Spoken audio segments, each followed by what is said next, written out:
Reka ngusuze cyane mukunzi wa JTV kugira ngo komeza ugire ibihe byiza. Kakanya tugiye kurebera hamwe ni gute wakora video ukoresheje ama screen recorder. Kuriya nyine nkuko nguko mba nakoze video ariko ukabona muri screen nyine urabona ibintu ndi gukora biri kucaho live. Ese izi video bene izi ngizi bazikoresha iyi application ni application nziza ushobora kuba uyiza ariko uza application itari nziza itabigukorera fresh. Ubu ngubu rero nibyo tugiye kurebera hamwe. Iyo ugiye muri Play Store gusa mbere yuko nkomeza reka nibutse abantu gukora subscribe kuri YouTube channel yacu kugira ngo utazajya ucikanwa n'ibiganiro bigiye bitandukanye tugenda tukugezaho, haba iby'ikoranabuhanga, uburyo wakora amafaranga ku mbuga zigiye zitandukanye ndetse na politike ndetse n'ibindi. Hanyuma iyo ushukandika muri Play Store ukandikamo ngo screen recorder, ubonamo ko hari ama application menshi agufasha gukora ibi bintu. Gusa aya application yose siko aba abigukorera fresh, ahubwo hari application nziza ushobora gukoresha, ntabwo yitwa screen recorder ahubwo yo yitwa Vidma Recorder. Ngiyi hano hejuru ni ukuvuga ngo icyo urakora install. Urabona nanjye hari new version ntara updatinga, urakora install. Hanyuma imeze utya, ni application ya downloadinzwe n'abarenga miliyoni 50. Urumva ko na application itari mbi, application nakwifuriza, application isohora amajwi neza nkuko uri kunyumva aka kanya. Hanyuma numara kuyidownloadinga nyifitemo, ndetse aka kanya tuvugana na niyo ndi gukoresha, ariko kuba ndi kwikoresha ntabwo byatuma ntakwereka ngo ikora gute. Okay, no kuvuga ngo rero iyo ukigeramo uba ufite utuntu kamwe, tubiri, dutatu, tune, dutanu ndetse na settings hano. No kuvuga ngo akangaka icyo kamaze, akangaka no kuvuga ngo nkuko nguko mba nshaka guca uruziga, nkuko mba nshaka guca uruziga ku kantu mutabonye, mba nakoze kuri aka kantu, noneho kagahita kaza hano kuri uru ruhande, urabona karahari. Iyo ngakanzeho rero niho hahita haza aka kantu kameze nk'agakaramu, no kuvuga ngo icyo nkoze cyose kibasha kuba cyakwiyandika. Hanyuma tuba dufite hano kuri settings hano hejuru, ubu hafite settings ziragufasha gusettinga video yawe neza. Urabona hariho audio settings, video settings, icyitwa watermark, orientation, recording mode, floating bottom ndetse n'ibindi. No kuvuga ngo icyo ukora hano ureba hano muri audio settings ukahakanda, kuvuga ngo muri audio settings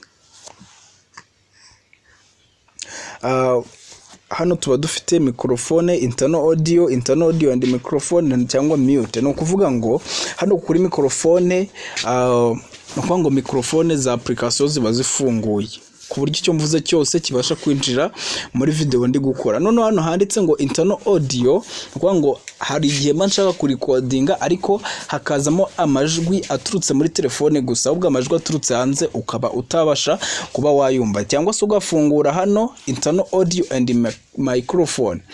Aha kuri internal audio and microphone ni kimwe n'aha ngaha, byose bikora kimwe. No kuvuga ngo ari amajwi y'imbere, ari amajwi aturutse hanze, abasha kuba yakwinjira muri video yawe. Hanyuma hano kuri mute ho, no kuvuga ngo byose ubifunze, ubu ugiye gukora video isanzwe ariko itarimo ijwi haba na rimwe. Hanyuma kuri video settings, anga kuri video settings tuba dufite resolution, tukagira quality na FPS. No kuvuga ngo hano kuri resolution, ndi gukoresha resolution ya 720 pin resolution nziza isohora amashusho neza. Mboneraho no kubwira abantu bajya bambwira ngo video ntabwo igaragara, naberetse uko wahindura karite ya video, kuko dukora hano video ziri muri karite nziza cyane. Karite ya 720 kugira ngo murabizi kari karite ihambaye. Hanyuma high quality means a bigger storage needed. Ni ukuvuga ngo karite nanone ugomba gukora video ikaba ifite megabyte nyinshi. No kuvuga ngo ntabwo wabona video ifite iminota 30 ifite megabyte 10 ngombwire ngo iyo video ifite karite. Oya, ahubwo video hano ugomba kushyiramo standard quality, kuko standard quality iba igaragara neza cyane. Hanyuma muri hano muri FPS ugashyiramo hariya kuri auto. Watermark rero uragafungura, orientation ni kumwe uba ni nkuko nguko uri kubona bihagaze. Ushobora gushyiraho landscape ukajya recording bikaza byitambitse. Hanyuma recording mode ugomba gushyiramo standard mode. Hanyuma floating bottom settings na akakantu kari hano, akangaka ndi kuzunguza kakwereka igihe umaze kuri recordinga. Akangaka kanagufasha kumenya ese igihe navugiye ndi kuri recordinga. Ibyo ngibyo biragufasha cyane. None hano kuri timer haba hari amasegonda, ngiye na settings y'amasegonda 3. No kuvuga ngo iyo ugikanda kuri record itangira kubara kuva kuri 3, 2, 1 gahita itangira, nawe ukitegura ugatangira kuvuga ibyo ushaka kuvuga. Hanyuma hano handitse ngo record with screen off. Urabona narahafunze, no kuvuga ngo screen yizimye na record hita ihagarara ikisettinga aho ngaho. Hanyuma hano hasi urabona handitse ngo shake to stop recording. Ushobora kuba uri recordinga wazunguza telefone yawe, record ikaba iri savinze, ariko bishobora kubaho by'impanuka ugasanga video yawe uyiciye kabiri kandi utabishakaga. Hanyuma hano kuri brush ni kamwe nayereyeho nkubwira, kamwe kari kuba kari hano nako iyo ugafunguye kaba kaje hano, ngira ngo urakabona hano, niko kagufasha kuba waca uruziga. Urahakanda rwose uruziga ukaruca ukereka abantu uko ibintu bimeze. Hanyuma wowe icyo ukora ufungura application umaze gukora izi settings, ugakanda hano kuri kano kantu ka brush. No kuvuga ngo akako kaba kahizanye, warangiza ukava muri application ugahita ukanda hano, ugahita ukanda kuri start. Hano kuri aka kantu kabari gihe, hano hantu hari uturongo tubiri twa pause, haba hari akantu kameze nko gustartinga kuri recordinga, ko kanyita ibara kuva ku masegonda 3 ijya ku isegonda 1.